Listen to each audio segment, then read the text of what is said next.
Okay, so I don't know how many of you will remember this.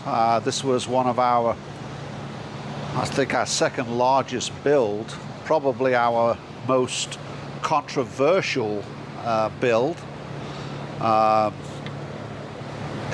It was an interesting build, and when I saw it in the shop the other day, it brought back a lot of memories, a lot of good memories and a lot of heartaches and stuff to make this all work. But I have to honestly say, at the end of the day, it's an awesome build. And I think that, you know, with our experience that we have now and the experience that we gain on a daily basis, you know, we could definitely do a better job. I think that that's just through experience, things that you learn on a day-to-day process.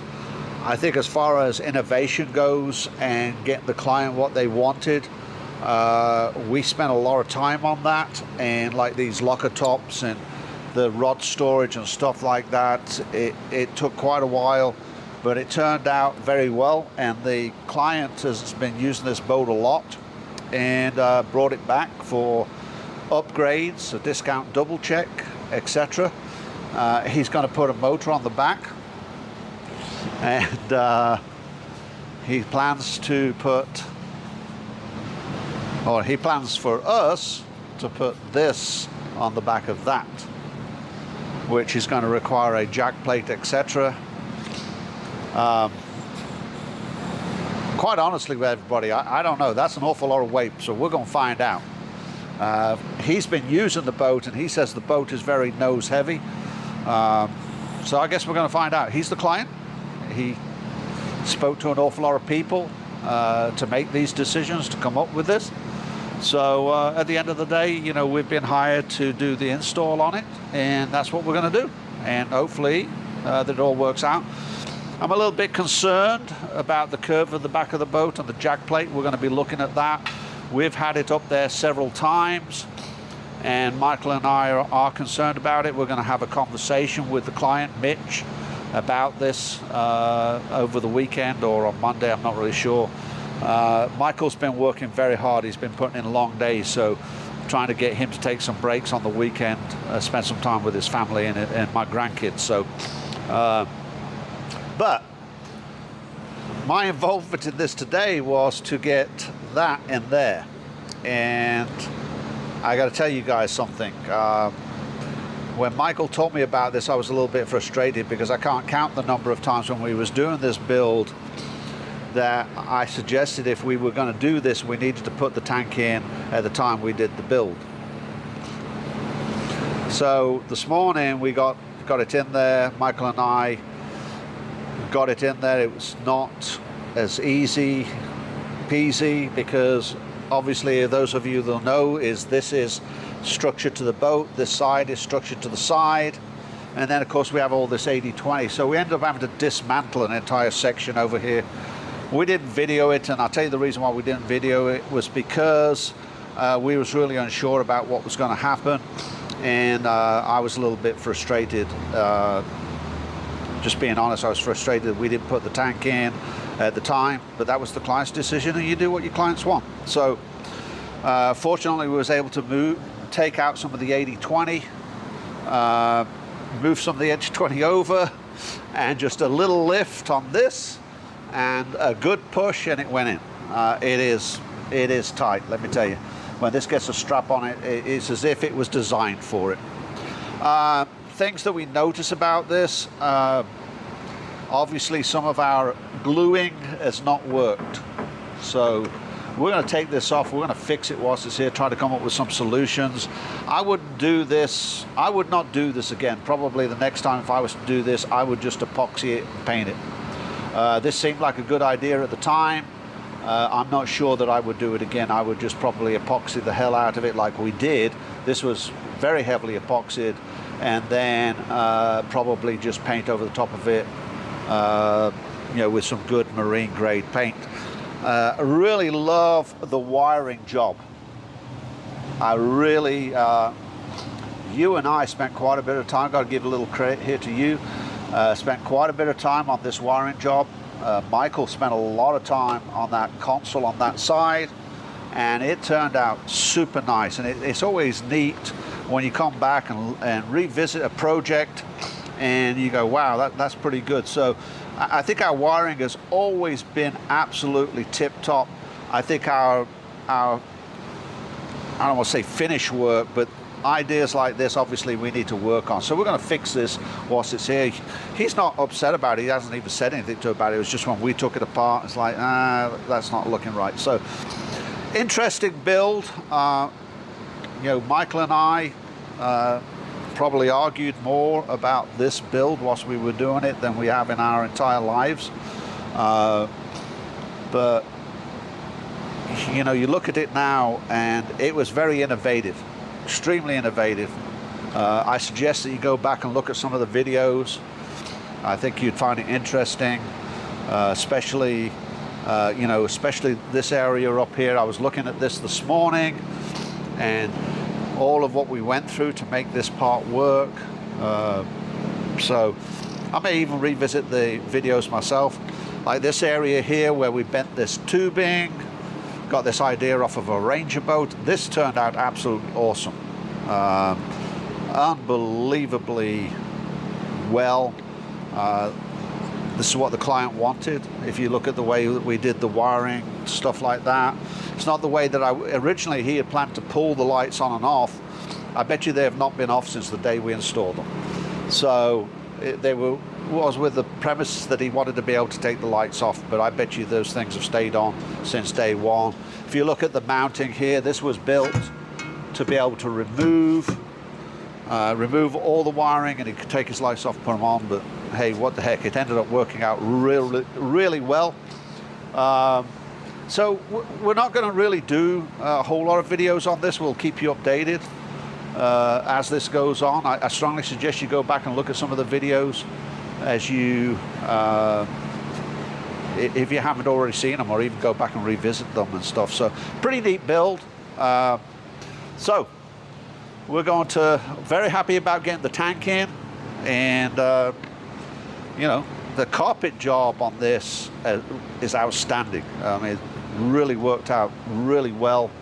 Now, you know, like the things we talk about on a regular basis, and it's hard to show right now, but for instance, where the lockers are super tight originally, and then after a period of time, they're no longer, you know, as tight. They go, look how well that fits now. And if you guys will remember these containers, these storage containers,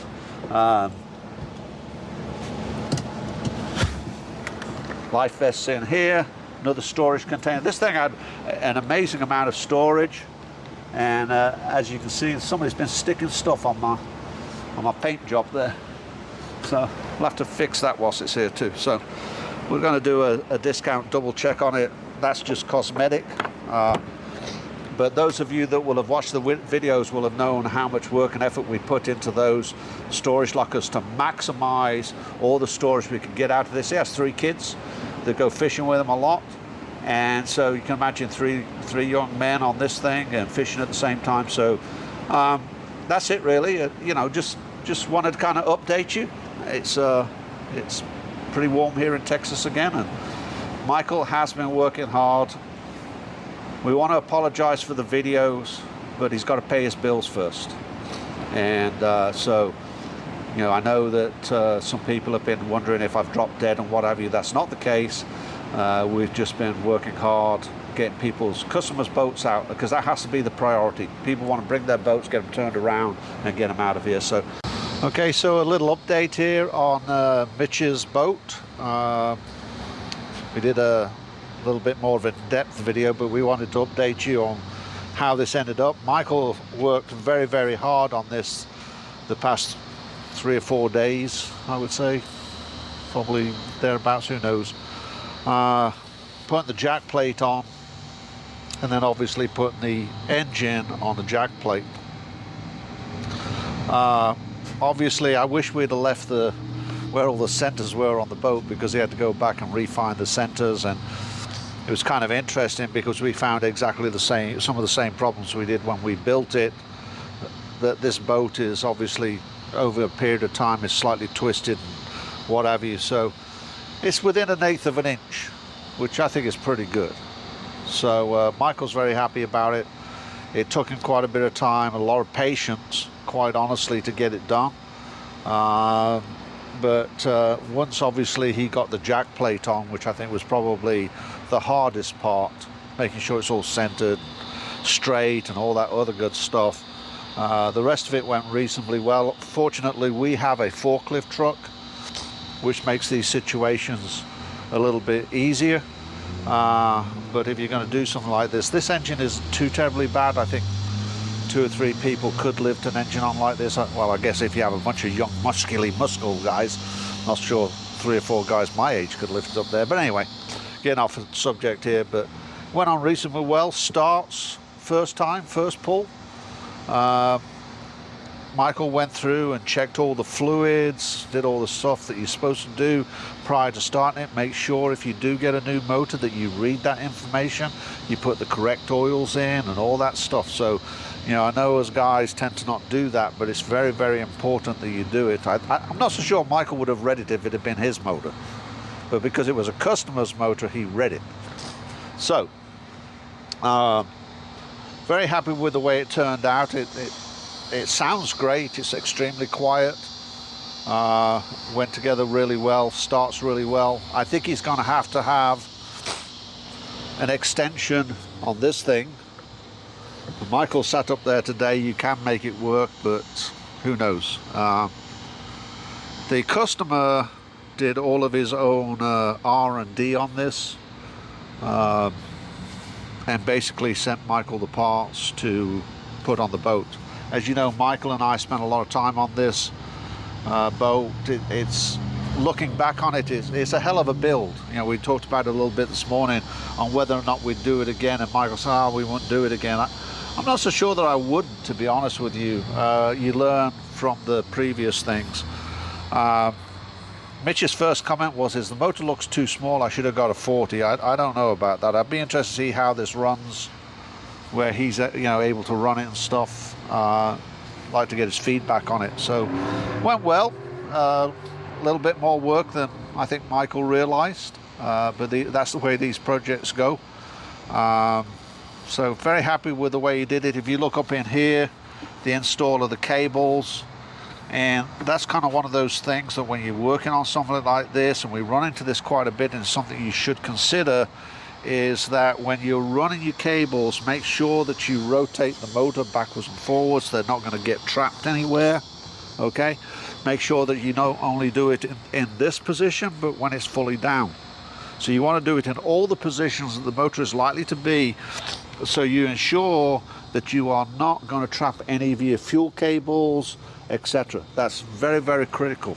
I think it took us like 2.5 attempts yesterday.